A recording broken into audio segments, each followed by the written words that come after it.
Je voulais avoir une voix qui compte. Cette voix-là, je ne pourrais l'avoir que par les études. Une de mes chances, c'est d'être grandi dans un village où il y avait une école. Il faut savoir que moi, j'ai milité pour être scolarisée. Et pour être scolarisée, il fallait l'extrait de naissance et ce montant-là. Donc moi, j'avais rien de tout ça. Okay. Et c'est comme ça que je tombe sur la série 24 heures chrono, qui va changer ma vision du sommeil, quoi. Je dis, je veux faire informatique. La vie de tech, c'est simple. C'est eux et leur ordi. Tout est prévisible, sous contrôle. Non, ça, c'est ce qu'ils voudraient qu'on croie. Parce que la réalité, personne n'ose nous la raconter. Enfin, jusqu'à aujourd'hui. Dans Tronche de Tech, on va leur tirer les vers du nez. On va leur faire raconter leurs meilleures anecdotes, les nuits où tout part en sucette et les bugs que personne ne comprend. Et puis, s'ils sont sympas, on les laissera peut-être se vanter de quelques réussites. Je m'appelle Mathieu Sanchez, je suis le CTO d'Akazi et je vous souhaite une excellente écoute. Hello les Matous, comment tu vas ? Ça va. Comment tu vas, Mathieu ? Bah écoute, très bien. Il fait beau depuis quelques jours là. Après qu'on enregistre là, je vais aller courir un peu là. Ça va me faire yes. Tu sais, la beauté de la nature, c'est parfois dans le cerveau, tu vois. Moi, que ça soit hiver, été, printemps et tout, je considère qu'il fait beau parce que j'ai décidé qu'il fait beau dans ma tête. Et puis voilà. Ah, je suis d'accord, mais je me dis ça aussi, tu vois. Mais courir sous la pluie, j'arrive pas je profite pas bien quand même, tu vois. Genre tous les trucs qui sont trempés et tout, qui deviennent hyper lourds. Bon, voilà, mais bon, je suis d'accord avec toi sur le fond, mais quand il pleut, je suis bien à l'abri. Non, ça reste une phrase, hein, mon truc là. Mais bon, c'est la phrase pour m'envoyer de l'énergie dans ma tête, tu vois, mais c'est pas vraiment vrai, tu vois. Ok, excellent. Bon, on est parti sur les chapeaux de roue là. Écoute, bienvenue déjà sur le podcast. Merci beaucoup d'avoir accepté l'invitation. Écoute, sur cet épisode, du coup, on va parler beaucoup de toi, puisque c'est un peu l'ADN de Tronche de Tech, c'est de parler de toi, de ton parcours. T'as un parcours assez atypique, donc j'ai vraiment envie de creuser ça avec toi et de présenter ça à tout le monde. Donc on va rentrer là-dedans. Mais avant de commencer, est-ce que tu peux te présenter en 3 phrases ? Ok, allez, en 3 phrases, t'as bien fait, hein, parce que je suis une bavarde, donc t'as dit 3 phrases. Donc, je suis Oulé Matou, comme tu l'as dit, je suis ingénieure études et développement depuis 2016 et actuellement, je suis consultante technique chez Novodev, donc une société d'édition logicielle basée à Lyon. Donc voilà, je suis super contente de les avoir rejoints au mois de janvier. Et à côté de ça, je suis cofondatrice de l'association IT Women Movement qui vient de changer de nom. Elle s'appelle IT Women for Yeso. Yeso, c'est un mot Peul, peut-être on reviendra dessus. C'est dingue ce qui est derrière ce mot. Et puis, à côté de ça, je suis une maman épanouie, une épouse épanouie. Je suis fan de mon mari, fan de mes enfants. Tout roule en vie privée. Et puis, j'ai des amis, des copains, des copines, un entourage de dingue. Et franchement, c'est génial. Et j'ai rejoint LinkedIn il y a pas longtemps. Et là encore, ça m'envoie plein de gens géniaux comme toi. Et j'avais hâte de tourner cet épisode. Donc, voilà un peu ma petite présentation. Je rajouterai, je suis d'origine guinéenne. C'est hyper important pour moi de le dire. Et voilà, donc guinéenne et française depuis quelques temps.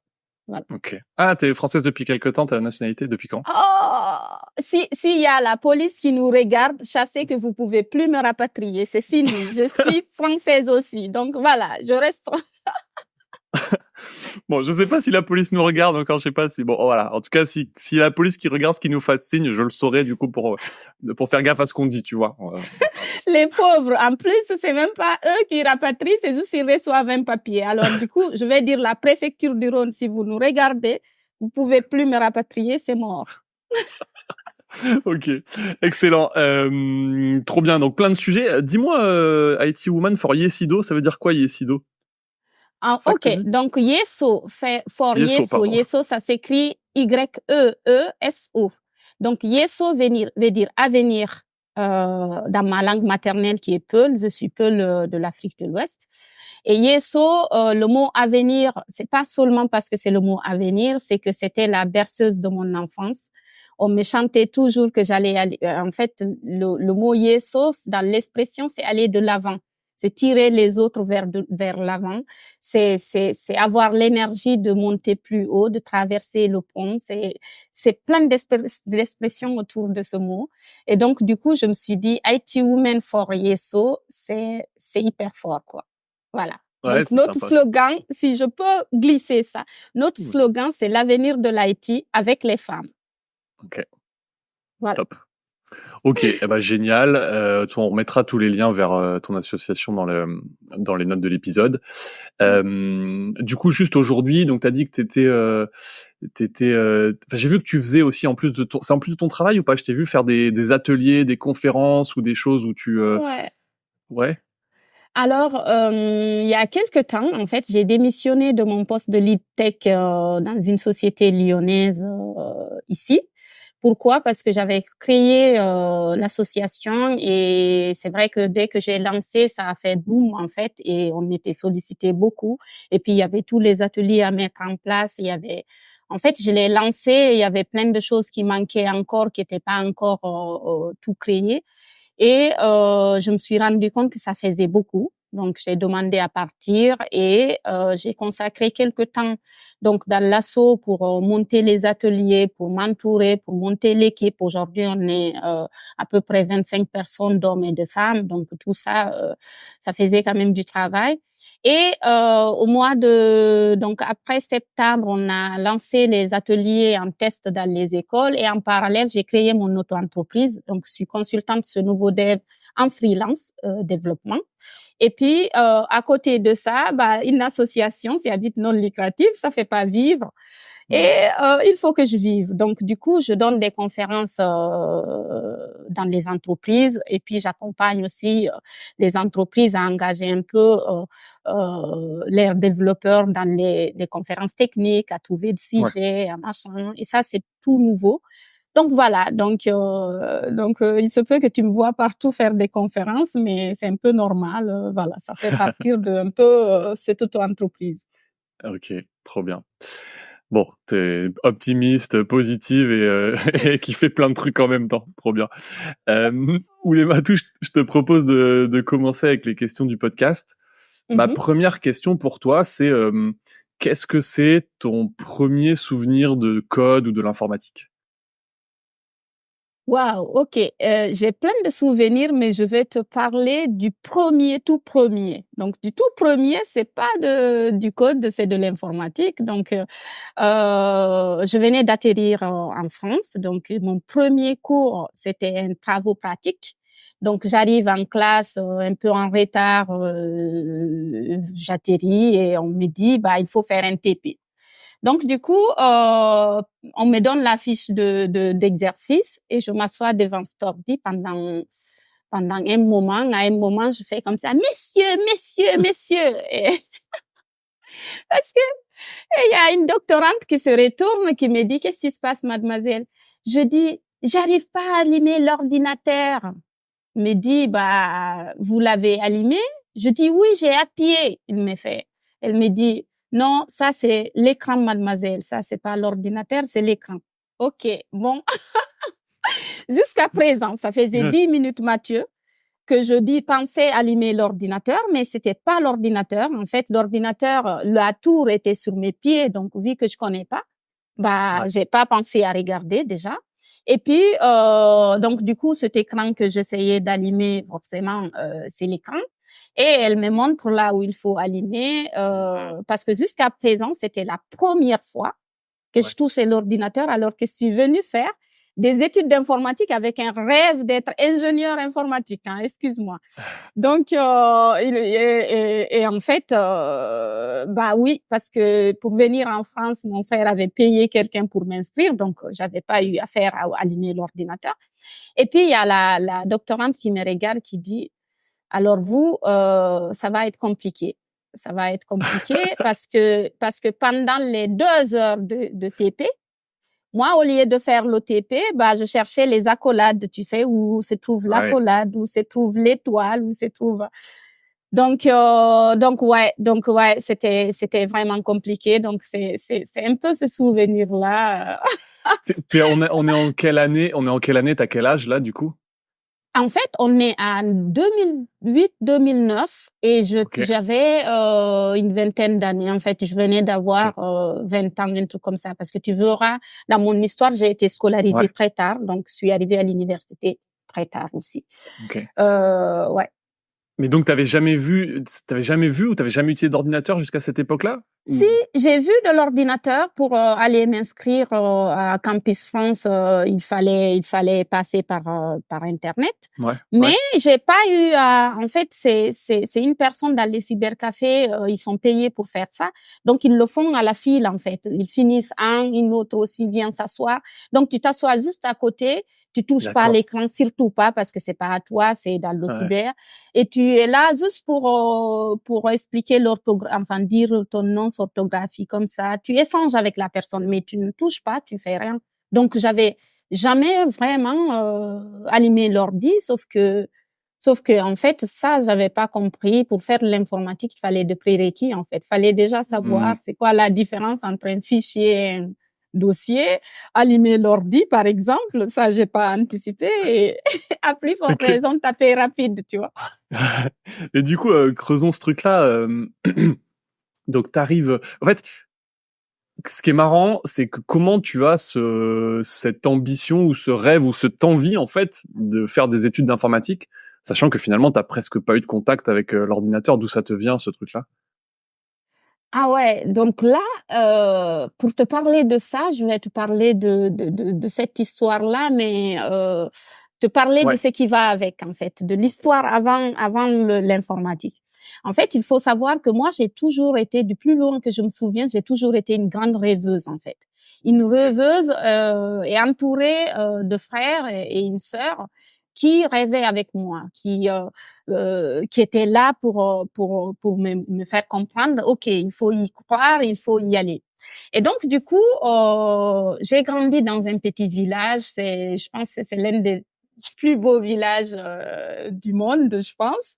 Parce Ok. que c'est un village, sérieusement, c'est un village très solidaire, la joie de vivre, les gens ont le temps pour l'autre et tout. Et franchement, j'ai grandi dans cette ambiance-là. Et puis, dans cette ambiance aussi, il y avait aussi la culture. La culture qui était, oui, OK, t'es une femme, c'est à la maison. Une femme doit rester respectueuse, doit rester derrière. Donc, il y a ce truc hyper positif, mais il y a aussi quand même certains trucs peut-être moins, comme ici en Sur la France. position de la femme, ouais, ouais. Voilà, il y a des choses positives, il y a des choses négatives aussi ici. Et donc, du coup, mon enfance a commencé par ce rêve d'être scolarisée. Parce qu'il faut savoir que moi, j'ai milité pour aller à l'école, en fait. J'ai milité pour être scolarisée, d'où j'ai été scolarisée à 8 ans. Parce que, alors juste que tu m'expliques, l'école est pas obligatoire, il y a un traitement différent pour les garçons et pour les filles. Comment ça se fait que t'étais pas scolarisée? Non, sur papier, l'école est obligatoire, que ce soit pour les filles, pour les garçons. Mais c'est juste que, en fait, c'est pas forcément appliqué. C'est pas forcément appliqué et c'est surtout que il y a quand même cette culture où l'homme c'est lui qui va porter la famille, l'homme c'est celui qui va gérer tout. Donc la fille même si elle n'a pas forcément d'avenir, c'est pas grave parce que c'est pas elle qui va porter la famille en fait. Donc il y a cette espèce quand même, il y a cette idée quand même derrière.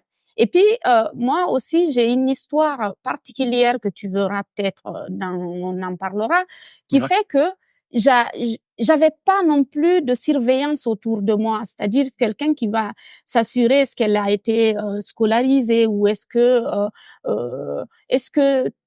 enfin est-ce qu'on fait réellement ses rêves parce que je te parle de mes frères et de ma sœur, c'est quand même des enfants aussi en fait, ils sont jeunes. Donc du coup la scolarité ça a été milité et ça a été une de mes chances, c'est d'être grandi dans un village où il y avait une école. C'est pas dans tous les villages qu'il y a une école. Moi, la particularité de mon village, on avait une école.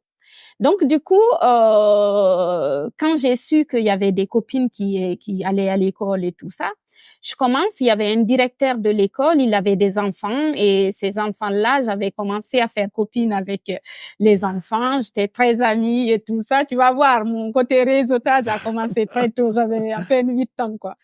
Et donc, du coup, je commence à être amie avec ces enfants et un jour, je dis au directeur que moi, j'aimerais aller à l'école. Sauf qu'en fait, pour être scolarisé, il faut payer ce qu'on appelle frais de banc. C'est un peu les frais de scolarité. Donc, ça valait 25 000 francs guinéens, c'est moins d'1 euro ici, hein, ce montant. Et pour être scolarisé, donc fallait le carnet enfin l'extrait de naissance et ce montant-là. Donc moi, j'avais rien de tout ça en fait, ni l'extrait de naissance, ni l'argent. Et donc du coup, je lui demande est-ce que c'est possible que je vienne en classe pour pour écouter en fait, pour écouter et tout ça. Il me dit OK, t'es pas dans la liste, mais tu peux venir puisque j'étais très amie avec ses enfants.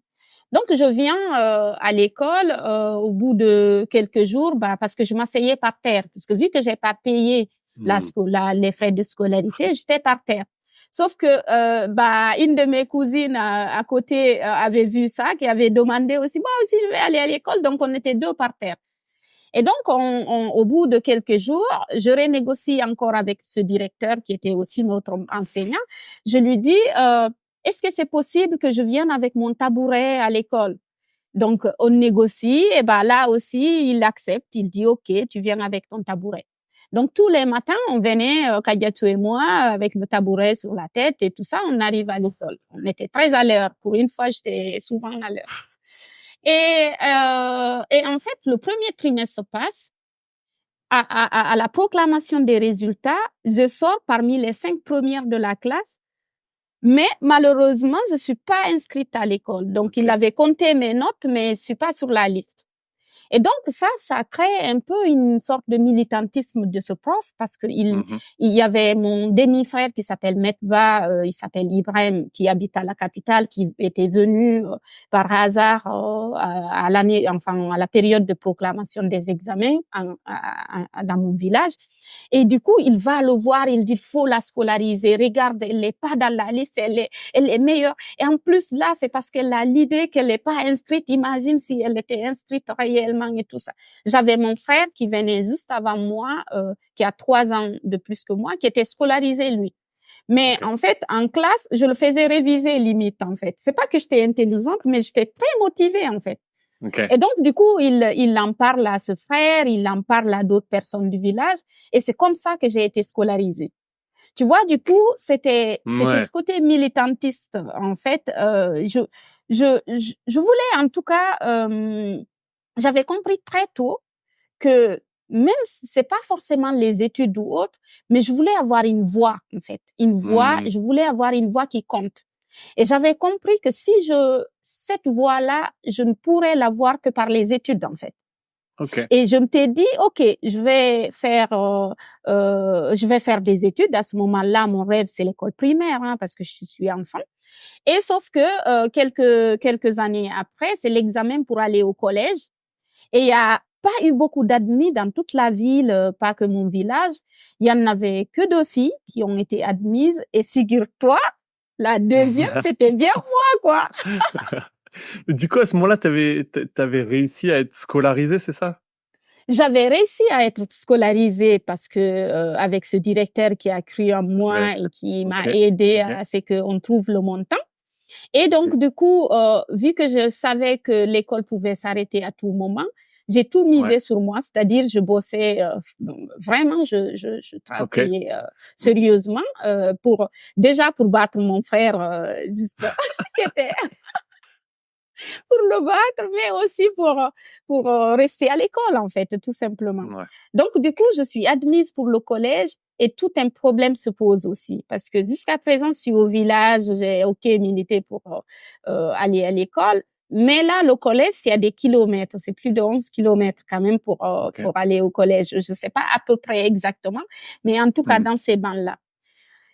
En fait, souvent, c'est source de déscolarisation des jeunes filles parce que un garçon, on le trouve très fort. Un garçon doit être fort, il doit savoir marcher tous ses kilomètres. Mais une fille, c'est un peu celle qu'on protège. Faut pas que tu te, enfin, Ouais. c'est source de scolarisation en fait, du fait Ouais, qu'il je n'y a pas de collège dans tous les villages. Et donc du coup, moi c'est parti pour que je quitte l'école. Et sans compter sur mes frères et ma grande sœur. Ma grande sœur cette année-là, son mari habite à quelques kilomètres, peut-être à 5 kilomètres du collège ou un peu moins, mais en tout cas plus près de la ville. Et du coup, elle m'amène là-bas et j'intègre le collège et c'est là où je vais répondre à ta question. Ça devient, Ok. cette année-là,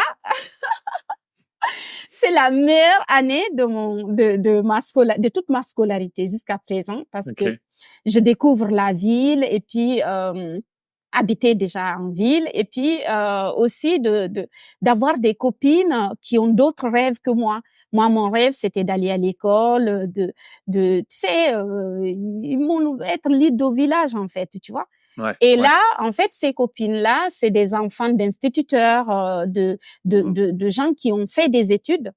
Et donc eux, leur quotidien, ils lisent des romans, ils savent lire, enfin mieux Ouais. lire et écrire Ouais. que moi, parce que moi au village, il faut savoir que j'étais à l'école, mais le niveau en français est très bas parce qu'au village les profs enseignent comme ils peuvent, donc souvent en langue maternelle en fait, alors qu'en ville ils le font aussi en langue maternelle, mais ils sont plus exigeants. Les enfants sont beaucoup plus éveillés, on Ouais. va dire. Ok. Et donc, du coup, j'ai plein de copines, en fait. Et parmi ces copines-là, donc, il y avait que 3 copines qui sont aujourd'hui encore mes meilleures amies, qui faisaient du théâtre.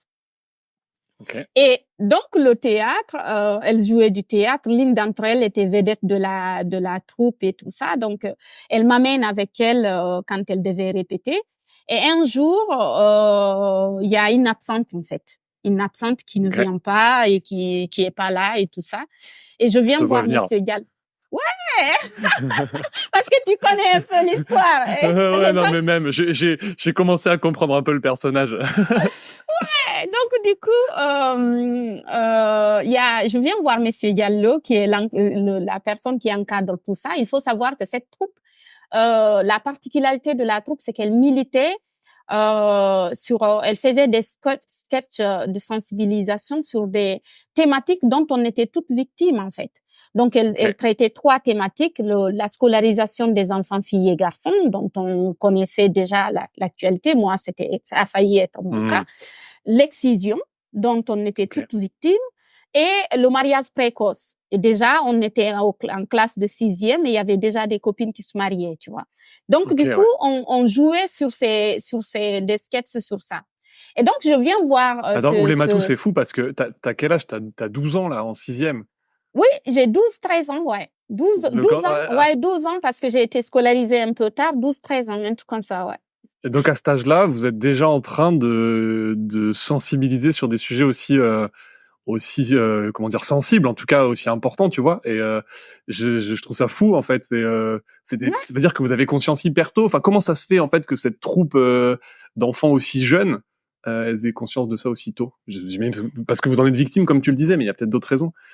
En fait, si tu veux, moi, je pense que au départ, je croyais que tout ça c'était normal en fait, Mhm. que tout ça était normal. J'ai su qu'il y avait quelque chose d'anormal quand j'ai creusé le pourquoi de l'excision. J'ai su que le mariage précoce c'était anormal quand j'ai creusé la conséquence des mariages précoces. Et j'ai su aussi que la scolarisation c'était important parce que j'avais ce rêve quand même. Figure-toi, quand j'étais enfant, je me rappelle, mes frères m'en parlent encore et moi aussi. On prenait, tu sais, les boîtes de tomates conserve. On Ouais. coupait le truc et on mettait ça avec les copines au village. Là encore, j'avais peut-être même pas 8 ans. On mettait les boîtes de tomates là entre notre chaussure, nos tongs là, et le Ouais. pied pour fabriquer, genre on est dans des talons, tu vois. Et du coup, moi, j'étais lead de ça et je prenais la parole. Je faisais des mini-conférences, quoi. C'est maintenant, j'appelle ça conférence parce que je connais. Mais je pitchais comme ça. Je disais, moi, je serai ministre, je ferai ceci et ça. Et mes frères disaient, oui, bravo, bravo.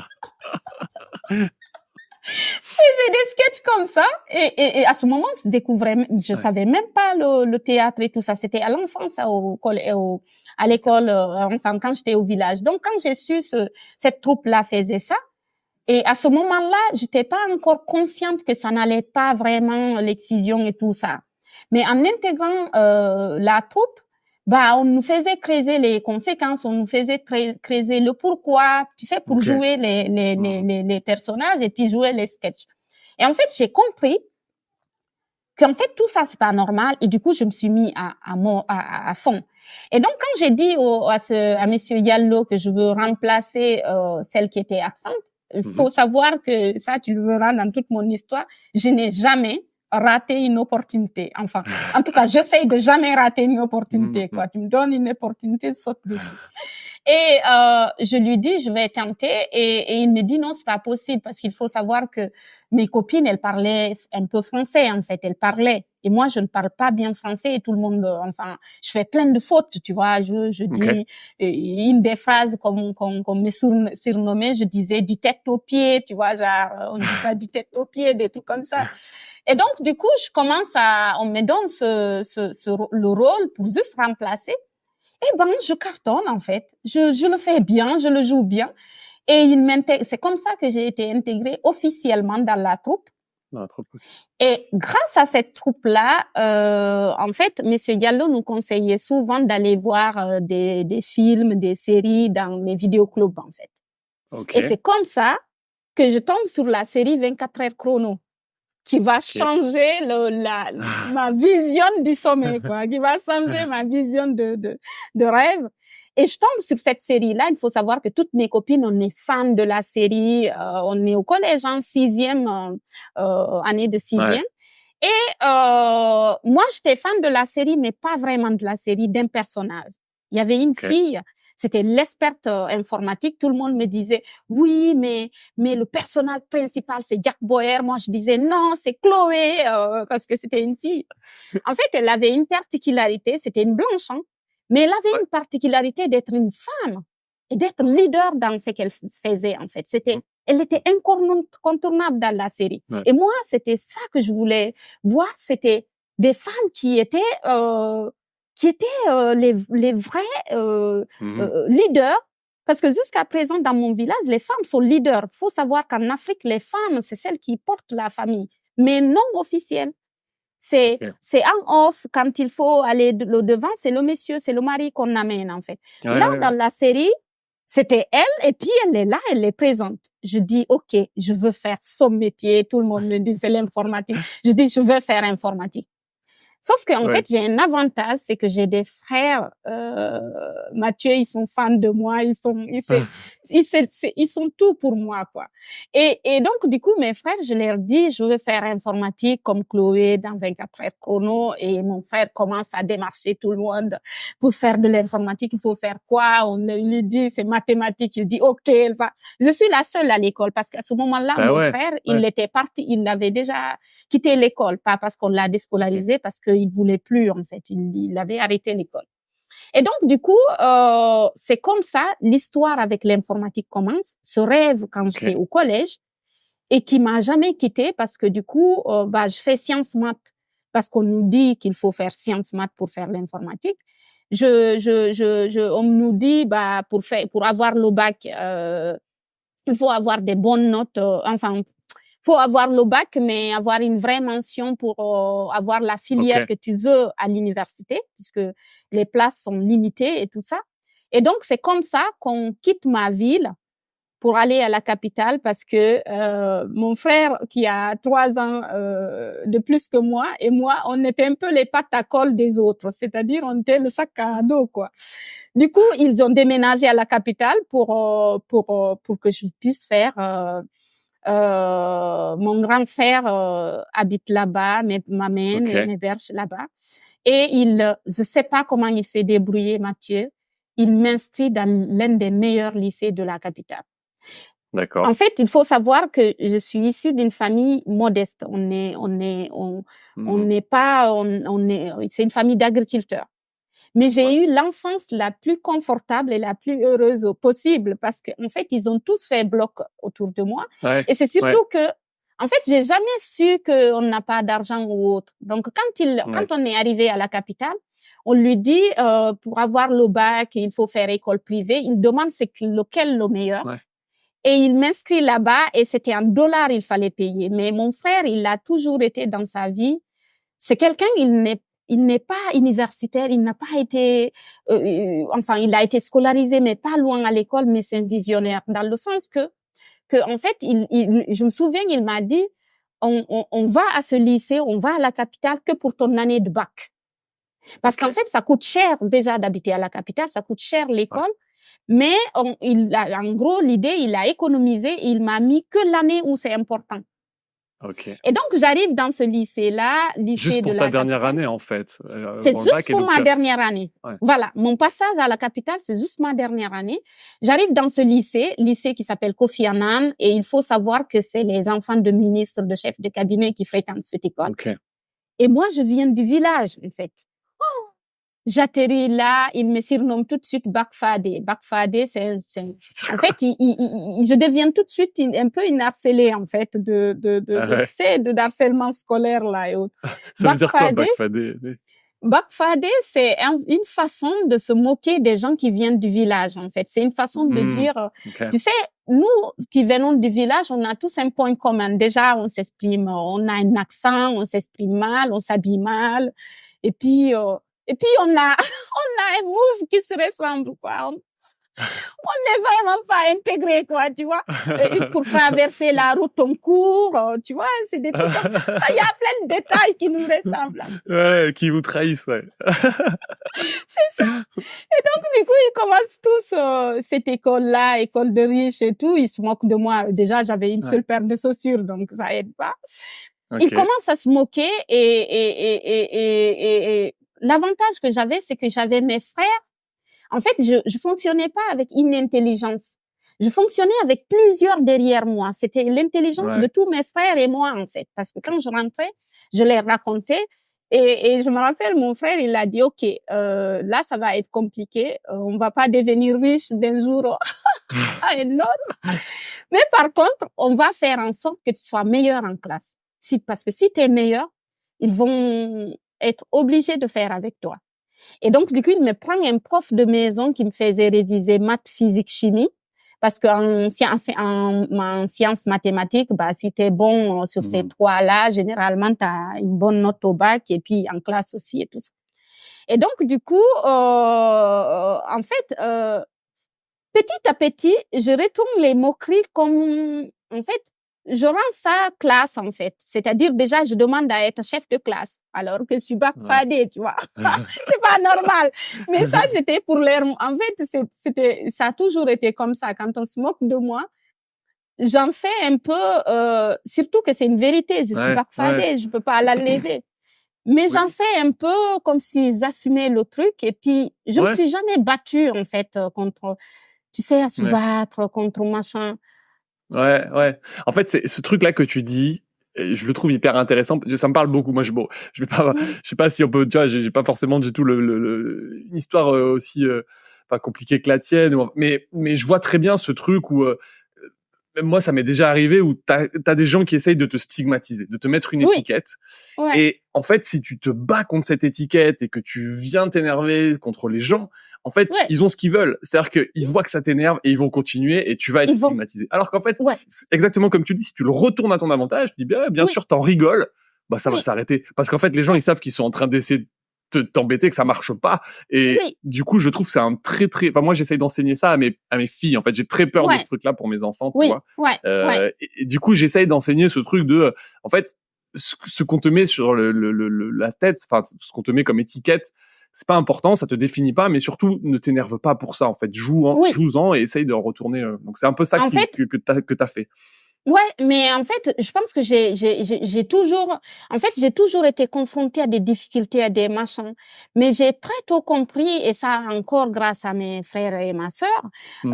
que en fait, il faut mettre l'énergie sur soi et pas Ouais. sur tout ce qui te tombe dessus et machin. Et en fait, en classe, du coup, en postulant pour être chef de classe, ils se sont dit, mais pour qui elle se prend, en fait? Tu vois? Et c'était ce que je voulais susciter, en fait. Et donc, Ouais. petit à petit, j'ai retourné les neutres contre ceux qui se moquaient, en fait. C'est pas le mot retourner, mais tu sais, dans une bande de plein de gens qui se moquent, il y a toujours quelques personnes, ils aident pas, ils se moquent pas non plus. C'est des neutres, en fait. Oui, tout à Ceux-là, fait. il faut en faire des alliés, en fait. C'est-à-dire Mmh. que faut être quelqu'un, moi, en tout cas, c'est le conseil que je donnerais. Faut jamais être fermé à ceux qui sont, tu vois, quelqu'un le plus raciste du monde, je discuterai avec lui, le plus Mmh. sexiste, je discute. C'est pas discuter, je débattrai. Je vais utiliser le mot, je débattrai, parce que en fait, ma façon de me battre, c'est peut-être donner des arguments. Mais je suis consciente d'un truc. Tout le monde n'a pas cette énergie de Ouais, se c'est vrai. battre contre des trucs. Tout le monde n'a pas cette énergie de retourner des trucs, enfin, d'en faire des trucs positifs. Je pense que Faut savoir chacun se de nous, protéger un peu parfois. voilà, chacun de nous a sa façon de se protéger. Tu vois, ceux qui se battent, par exemple, contre, parce qu'on lui a donné telle étiquette, ils se battent, c'est leur façon de faire. Mmh. Moi, ça n'a jamais été ma façon de faire. Donc, du coup, j'ai adopté ça et ça a marché. Pourquoi? Parce que au bout de quelques temps, Mathieu, j'étais la lead, quoi, la lead. Et en fait, j'avais réussi à, tu sais, dans cette école, c'est à la capitale, il y a des Peuls, il y avait beaucoup de Malinké. C'est une autre ethnie de la Guinée. Il y OK. avait beaucoup de Peuls. Et en fait, j'avais réussi à faire en sorte que tous les Peuls étaient un peu genre fiers. Ouais, ils voulaient, tu vois, au départ, ils Ouais. m'aidaient pas. On est d'accord parce que Mmh. eux aussi ils m'appelaient Bakfadé parce que c'est pas c'est pas c'est pas propre à une ethnie le Bakfadé, c'est tu viens du Oui, oui. village. Mais j'avais réussi à tu vois de créer une sorte de mouvement comme un peu au village où je créais une sorte de mouvement où on perturbait des mariages précoces. Et ben là aussi c'était un Ouais, peu OK. ça. Et donc du OK. coup de ça découlent mes amis que je me fais. Eh ben, c'est des enfants qui rêvent. Eux, leur rêve, c'est pas mon rêve d'aller faire l'informatique à la capitale, faire l'université guinéenne. Eux, leur rêve, c'est tout autre. Ils rêvent d'aller aux États-Unis. C'est des OK. personnes qui ont l'habitude de venir même en vacances l'été en Occident et tout ça. Donc, on n'a pas les mêmes rêves. Et en fait, en côtoyant ces gens-là, je me dis, OK, en fait, je peux rêver encore plus haut. En fait, c'est pas la Guinée forcément.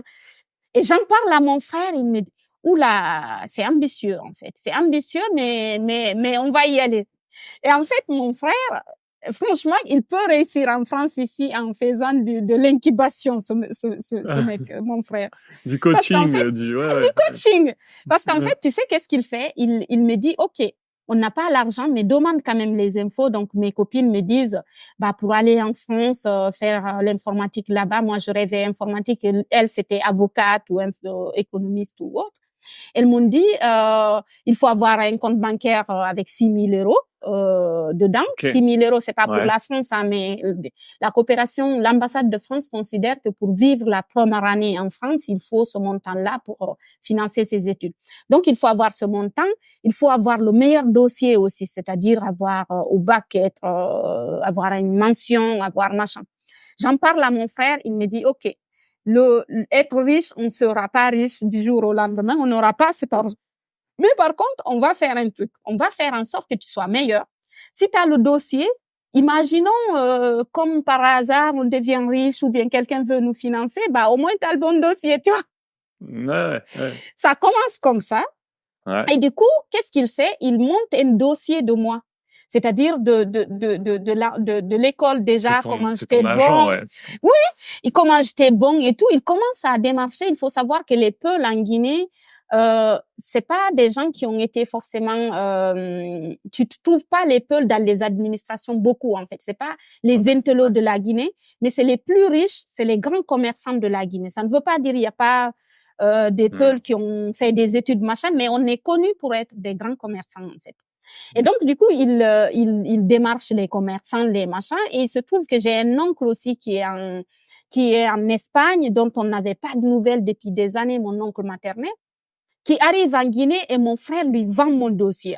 Il lui dit, elle est meilleure, elle est ceci, lui fait rencontrer mon directeur de ce lycée, qui dit ici, c'est que des enfants de gens aisés et tout, et pourtant elle se démarque parce qu'il faut savoir que depuis que je suis arrivée au lycée Kofi Annan, du premier trimestre où j'étais bac-fadée au dernier, je suis jamais passée dans les 5 premiers. J'étais tout le temps dans les 5 premiers de la classe. Parce qu'il y avait l'investissement de mon frère à la maison aussi, il faut savoir.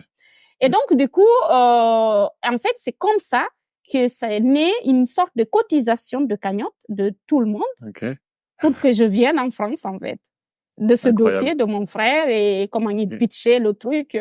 Quand ça marchait pas, il m'amenait, tu vois, et je parlais, je disais, je vais être ministre. C'était bien de t'être entraîné au théâtre, quoi. Donc, du coup, j'atterris en France comme ça et j'atterris dans ce cours de TP. Dans ce cours, la boucle. Excellent. Histoire. Non, mais c'est fou cette histoire. Je trouve en fait toutes les marches que t'as gravies au fur et à mesure et avec derrière toi cette solidarité, c'est assez incroyable. Du coup, j'imagine que tout le monde est hyper fier de toi déjà. Et puis et il y avait une question un petit peu que j'avais pour toi sur laquelle je voulais embrayer parce que tu l'as un peu touché du doigt, mais tu l'as pas dit et du coup tu parles beaucoup de tes frères autour de toi. T'as dit à un moment t'avais pas de certificat de naissance au début. En fait, où sont tes parents dans cette histoire en fait? En fait, moi, en fait, mon histoire, je suis une personne très senseuse, très très senseuse, parce que ça a commencé difficilement au début parce que j'ai été orpheline à 6 mois de ma maman, et puis mon papa quelques années plus tard, et je pense que déjà, je te remercie de me demander parce que ça me permet de les rendre hommage, parce que en fait, je tiens de cette énergie et cette envie de la valeur du travail. Je pense que je tiens d'eux parce que c'était des agriculteurs travailleurs qui avaient ces valeurs de dialogue, d'échange, de solidarité et tout ça. Je pense que je tiens d'eux. Mais je pense que aussi c'est terrible ce que je vais te dire. C'est une chance aussi que j'ai eu cette histoire-là parce que ça m'a permis d'être bercée par tout un village, en fait. Ça m'a permis d'avoir des frères, mais hyper blocs autour de moi. Ça ne veut pas dire, si ça se trouve, ça aurait été le cas. Bien sûr. Mais moi, je pense que mon histoire aurait été peut-être différente parce que j'ai grandi quand même avec des frères qui étaient assez jeunes, donc qui, je ne dirais pas s'attachent moins à la culture, mais qui étaient assez jeunes pour comprendre tout ce que je voulais comme rêve et tout ça. Et je pense que en fait c'est triste, mais en même temps c'est ça qui me rend fort en fait et qui me rend forte et qui me permet d'avoir cette joie de vivre parce que quelque part en fait j'ai eu la chance de vivre. C'était pas évident, enfin j'imagine pour ma grande sœur surtout. Elle avait que 11 ans, qui a quand même m'a porté, m'a un peu élevée. J'avais ma maman adoptive, j'avais plein de mamans du village. Mais en tout cas de ce qu'eux ils disent, je me démarque vite par ma joie de vivre. Pourquoi? Parce que je pense que j'avais compris que c'était une chance de survivre en fait, de vivre. Tout simplement. T'étais confrontée. Donc ça. Je suis hyper fière d'avoir des parents qui m'ont donné ça. Tu peux. Non, mais cool. Bon, écoute. Histoire incroyable. Écoute, je vois que tu tires le positif de toutes les situations. Ça se voit dans ton attitude et dans la façon dont tu te comportes. Enfin, voilà, depuis qu'on a commencé à discuter ensemble, c'est assez clair et je pense que c'est Non, c'est moi. Je pense que c'est quelque chose qui te porte, donc c'est chouette. Écoute, je me remets pas de ton histoire, mais je te propose quand même d'enchaîner sur les questions d'après. Est-ce que tu peux me raconter, du coup, dans ton parcours, un pire souvenir pro ou dans tes études ou de ta carrière? Est-ce qu'il y a un moment, tu tires toujours le positif, mais est-ce qu'il y a quand même un moment qui est un peu le pire dont tu te souviens? Euh, En fait, il y en a eu plein. Il y en a eu plein. Juste anecdotiquement, le début de carrière a pas été facile parce que j'étais dans une société où c'était compliqué. C'est compliqué d'être une femme dans la tech et d'être noire aussi en fait. Ouais, C'est compliqué d'être noir et de devoir débattre tout le temps ou de se justifier ouais, de tout ce qu'on fait. Ça, c'est compliqué. C'est surtout compliqué parce que dans les équipes dev, souvent, en fait, il y a ce syndrome de lead tech autant, en fait. C'est-à-dire, parfois, tu peux tomber, moi, ça a été mon cas au début de ma carrière où j'avais un lead tech je pense que c'était compliqué avec moi parce que, j'étais pas bon. Je pense que j'étais ok, pas forcément très bon. Et il ne m'aidait pas dans le sens que c'était compliqué en fait. Même quand c'était pas ouais, moi qui faisais le bug, bah c'était forcément moi. ouais, ok, Quand il fallait, je pense qu'un bon lead tech, c'est celui qui te donne la ligne, enfin qui te donne le comment chercher ou bien te fait comprendre peut-être ton problème ou te pousse à ouais, reposer tes problèmes jusqu'à ce que tu comprennes parce que quand tu as compris la problématique, tu sais la résoudre, mais pas forcément celui qui vient faire et en te ouais, bien disant sûr. oui, c'est comme ça et pas autrement en te criant dessus. Ça, c'est pas machin. Mais de Bon, là, crier sur les gens, c'est jamais une bonne solution, ouais, de de toute là, façon. ouais, voilà. Mais je pense que j'en ai fait une force parce que j'ai compris que en fait, Open Classroom et Stack Overflow, c'était pas juste quand on est étudiant. Mhm. Il faut continuer encore à bosser comme si tu étais encore étudiant, Bien surtout au sûr. début de tes carrières pour te faire des armes. Donc, quelques années après, bah, j'avais effacé tout ça parce que j'avais les bons arguments pour contrecarrer, pour me défendre et puis surtout OK, ce bug, tu penses que c'est moi? OK, remontons sur les commits, on va voir, en fait. Ouais, ouais, Je remontais partout enfin, même si je pense que quand il y a une situation, il y a un problème, c'est très dommage de se focaliser qui a fait ce problème au ouais, lieu de bien dire, sûr, ouais, bien sûr, on bah, s'en qu'est-ce qui fout. se Ouais, passe ouais. et aller résoudre. Mais dans tous ces pires souvenirs, bah, j'ai quand même des souvenirs un peu pas pire, mais un peu drôle aussi. Ok, Ça, c'est ma dernière expérience chez Verial et je venais d'être, enfin, promis entre guillemets lead technique. Et ok, il se trouve que mon responsable aussi venait d'arriver responsable. Il avait un autre poste dans l'entreprise et il venait d'être promis chef de service. Donc, je peux te dire qu'il avait la pression et moi aussi en fait. Et donc, du coup, on était sur un projet avec un client. Donc, du coup, on était bon, hein. Normalement, on a tout livré. On pense que c'est bon et tout. Et à la dernière minute, il est 18 heures, il me dit, mais le client nous avait fait un retour tel, je sais pas d'ailleurs pourquoi il y ouais, avait ouais. pas un ticket de ça, quoi. Il nous avait fait un retour de machin où je t'en avais parlé et tout. Est-ce que vous avez pris ça en compte? Mais je te jure, on a déjà tout mergé, Ouais, tout c'est, était prêt, quoi. tout était prêt, ok? Ouais, Et il me dit ça. Je dis, bah, en fait, je me souvenais même pas qu'on en a parlé. Effectivement, ouais, sûrement ouais. qu'on en a parlé, mais il y avait pas de ticket, il y avait rien.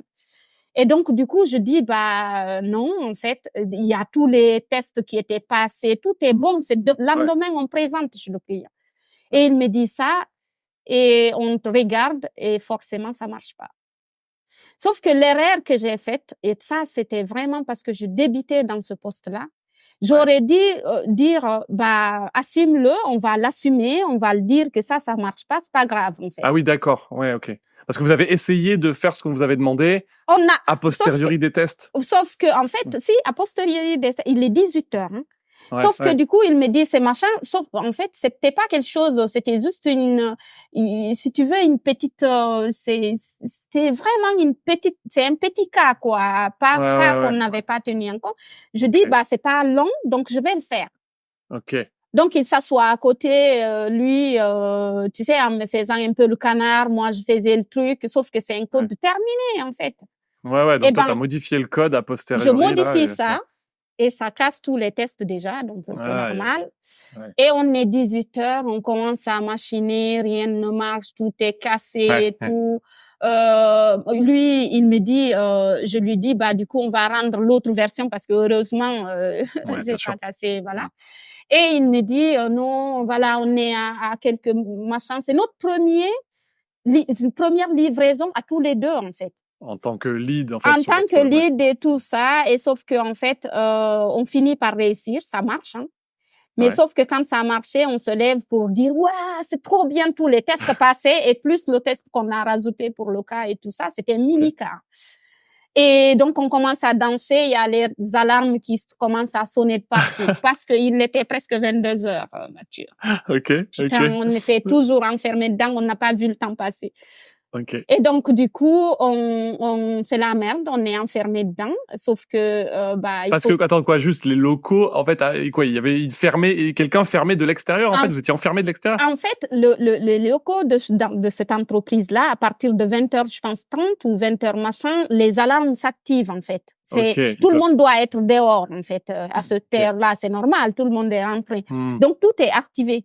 Sauf que ça tombe sur la période où nous, nos directeurs font un peu ce qu'on appelle le tour de France des autres filiales de l'entreprise, tu sais, pour aller parler RSE, nanana, Ok. machin et tout Ok. ça. Donc, parmi ceux qui sont accrédités, bah, c'est les directeurs en fait. Donc, il faut qu'on se fasse griller du coup. Ok. Et il y a Philippe qui appelle Fred, donc mon autre directeur de digital, quoi.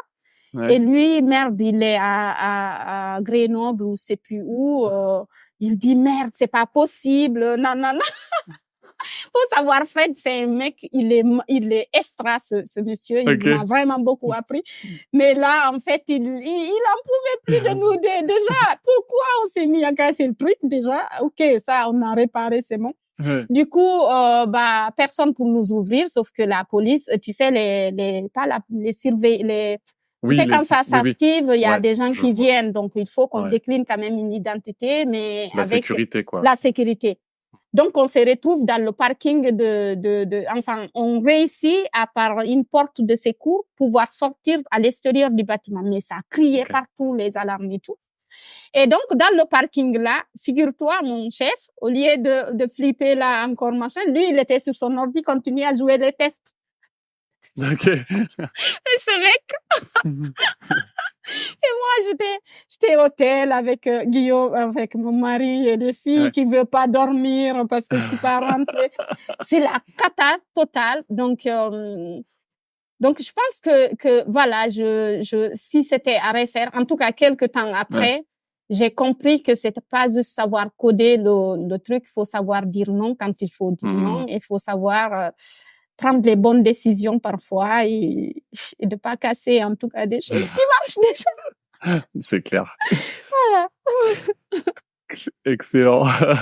Enfermé dans les bureaux avec les alarmes qui se déclenchent, ça va être sympa. Tout ça parce Ouais. que t'as voulu corriger un bug qu'on t'avait peut-être pas assez bien demandé. Ouais.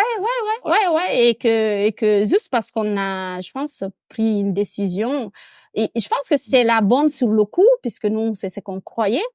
Ouais. Mais je pense que c'était pas le moment de se remettre sur, enfin, Ouais. voilà, il fallait laisser ça comme ça, quoi.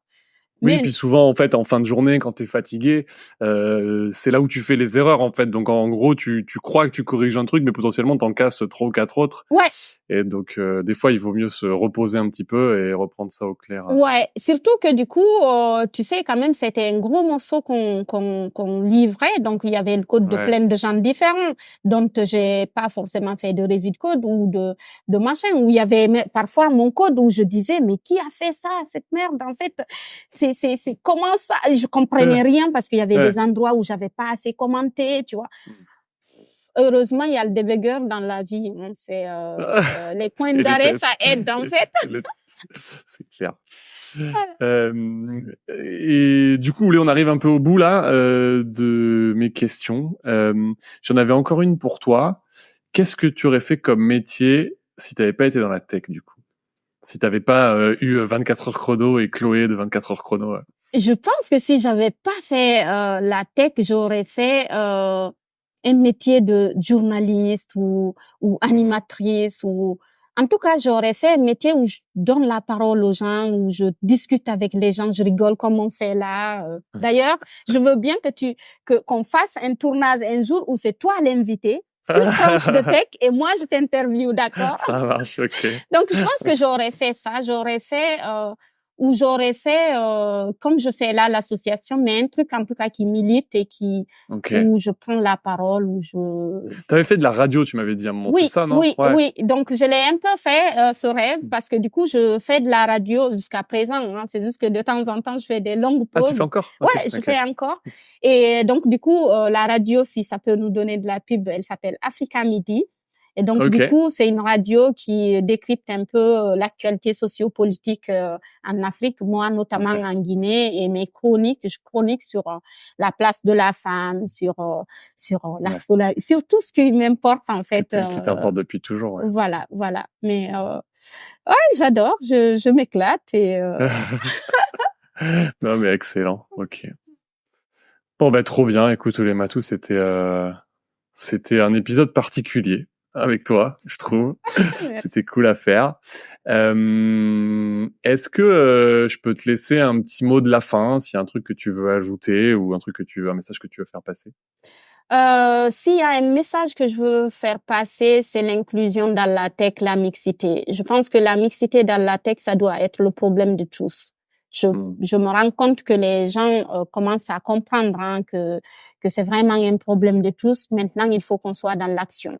Je pense qu'on est passé l'étape où on dénonce, on peut continuer encore à dénoncer, mais il faut qu'on soit dans l'action, en fait. Aujourd'hui, il faut qu'on fasse des actions pour que ça aille. Et ces actions, ça commence de la maternelle, de l'éducation qu'on donne à nos enfants à la maison, éducation filles et garçons, que ça soit pas différencié.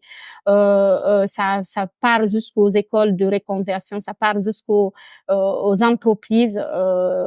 Voilà. Je pense qu'il faut un sursaut collectif. Il faut de l'engagement de tous pour qu'on y arrive. En tout cas, nous, l'association IT Women Movement, enfin, qui s'appelle IT Women for Yeso aujourd'hui. Le site internet, vous verrez, peut-être tu donneras dans le podcast. C'est notre vision, c'est notre angle, en tout cas, et on compte embarquer beaucoup de monde pour œuvrer sur cette cause-là, parce que qui dit avenir, l'informatique parle d'avenir, qui parle d'avenir parle de femmes aussi. On ne peut pas avoir un avenir meilleur sans les femmes. Et je pense qu'au-delà de tout ça, si on brille, nous les femmes, dans l'informatique, on va briller partout ailleurs. OK. Et si on brille ici en France, cet assaut-là, si elle brille ici en France, elle va briller en Afrique. Parce que ma vision, c'est là-bas aussi, quoi. Les pays qui m'ont fait naître, voilà. Voilà. Merci en tout cas de m'avoir donné la parole. J'ai hâte de nous réécouter, même si j'aime pas ça. Écoute, il y a plein de personnes qui vont t'écouter, donc va falloir que tu t'habitues. Ouais. Merci. Bon, ben génial, Oulematou. Avec plaisir. Écoute, c'était un plaisir de t'avoir. C'était un plaisir de discuter avec toi, de revenir sur ton histoire. C'était vraiment bien, sympa de le partager aussi, parce que voilà, c'est pas forcément facile de partager son histoire, donc merci pour ça. Merci à toi. Merci. J'ai hâte, qu'on continue de se parler. Salut. Ouais, avec plaisir. À bientôt, Oulematou. Salut. À bientôt. Salut.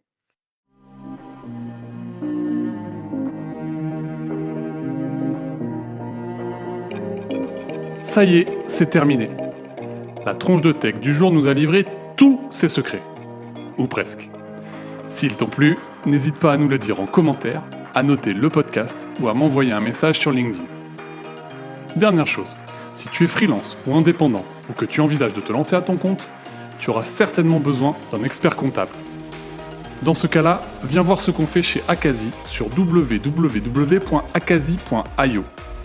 Ça s'écrit ACASI.io.